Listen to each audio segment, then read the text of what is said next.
Good evening. Welcome in daily UPSC to audio program. Endgame, The Hindu. Now the full editorial. Endgame, The Hindu. Tripartite agreement provides a honorable exit to the cadres of a much weakened ULFA. The signing of a tripartite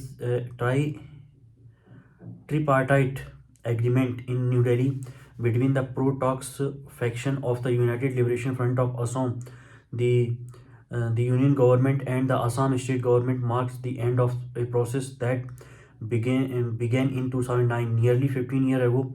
The chairman of ULFA, Arvind Rajkhova, who went on to become the face of the pro-talk factions, was arrested even as other key leaders of the insurgent outfit surrendered by 2011 following a unilateral ceasefire by the group.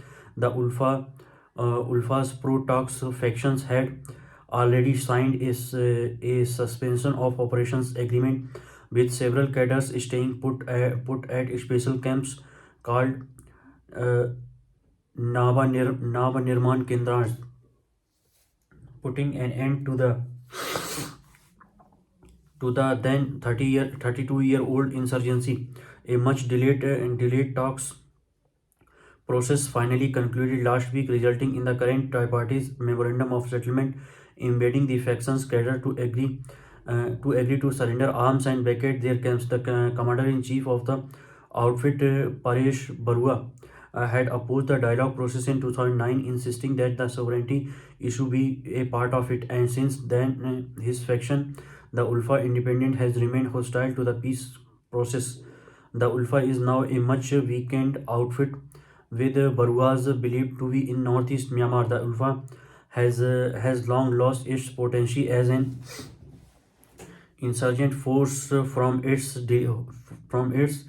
heydays in the 1990s, when it managed to form the discontent that persisted in rural Assam even after the Assam Accord of 1985.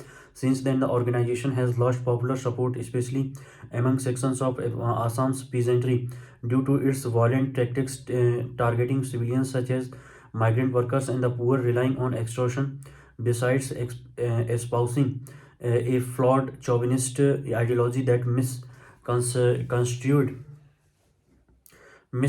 the nature of the Indian state, which yield diminishing return.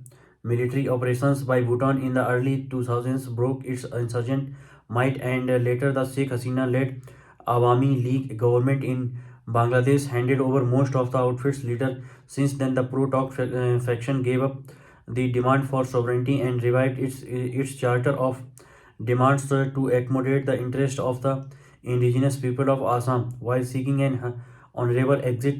The delay in the conclusion of talks meant that some cadres had left the camps over the years, with a few joining the ULFA.